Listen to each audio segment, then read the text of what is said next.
Here's how you play Edith Roamer. First off, as a half tank and half marksman hero, she has quite decent defensive and offensive capabilities. Because of this, she has a very unique playstyle and she has great sustainability both in lane and in team fights. However, she does have a lackluster CC skill and she is quite a situational pick. Edith's passive Overload. After each skill cast, Edith becomes overloaded for 3 seconds. During this time, Edith's attack can trigger Chain Lightning, dealing extra magic damage to up to 4 enemies. This Chain Lightning is particularly effective for farming, so use skills often during the laning phase to clear minion waves quickly. Overload works in both her forms and deals increased damage to minions.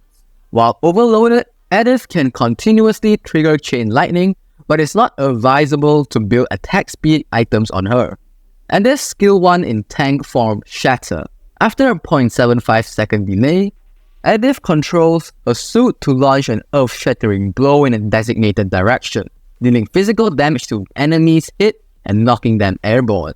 This skill has a short delay before it stuns enemies, making it more effective when used from a bush to catch enemies off guard.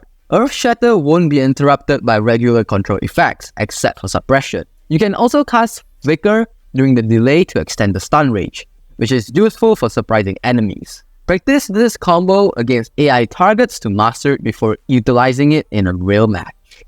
Edith's skill 2 in tank form, Onward, controls her suit to charge in a designated direction, dealing physical damage to enemies along the way. If her suit hits an enemy hero during this process, it will stop immediately and throw them over its shoulder, dealing additional physical damage. Onward can also be used as an escape tool, provided you don't hit an enemy hero in the skill's direction. Keep in mind that Edith cannot jump over walls with Onward, so always aim for a good position before casting this skill. Flicker works well with Onward, allowing you to cover more distance and catch escaping enemies by using Flicker during the charge. Edith's ult, Primal Wrath, has an active and a passive. The passive of this skill is when she is inside her suit. Edith accumulates Wrath based on the damage she receives.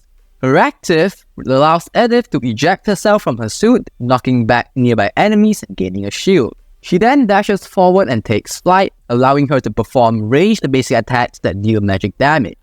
In this state, Edith gains a new set of skills and her attack speed and magic lifesteal increase based on the Wrath she accumulated. She also converts each point of extra physical and magic defense into magic power, and the flight state lasts for up 8 to 12 seconds. Primal Wrath is most effective when Edith's Wrath meter is full, significantly enhancing her marksman form.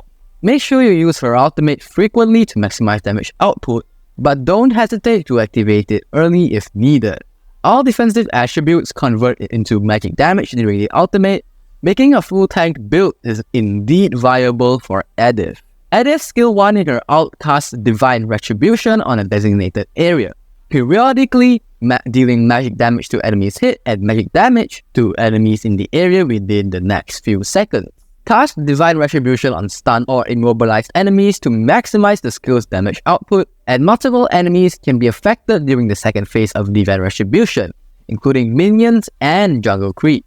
Divine Retribution is also a great way to trap enemies in the bushes instead of face checking. Edith's skill 2 in her ult, named the Lightning Bolt, fires in a designated direction, dealing magic damage to the first enemy hero hit and immobilizing them for 0.8 seconds.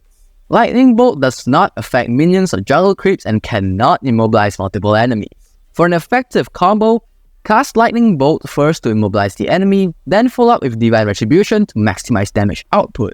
This sequence ensures that the enemy remains in the area of effect for the full duration of Divine Retribution. A basic combo for Edith is to spam skill 2 into skill 1. An all-out combo for Edith is to use skill 2 into skill 1, into her ult, into her enhanced skill 2 into skill 1, and start spamming basic attacks. Moving on to builds, I suggest going Encourage Tough Boots, Feather of Heaven, Oracle, Antique Cuirass, Dominance Eyes, and Immortality. These are the emblems that go along with this build. As per usual, I suggest more experienced players to build items depending on the enemy team's composition, instead of using a pre-built setup to maximize your win rate. As for battle spells, I recommend going with Inspire to increase your damage output during your ult. Besides that, Flicker and Vengeance also complements your unique playstyle. Prioritize either skill 1, then only your skill 2. take her out at level 4, 8, and 12. Edith as a roamer possesses high offensive and defensive capabilities due to her ult and passive. However, she does not function as a traditional roam. Her CC is somewhat lackluster and falls short when compared to her counterparts like Atlas or Tigreal. With this in mind, you'd want to enter fights to soak up damage then only cast your ult to maximize your magic damage output. What I must mention is that though her CC is weak in teamfights, it is extremely potent in the laning phase and during 1v1.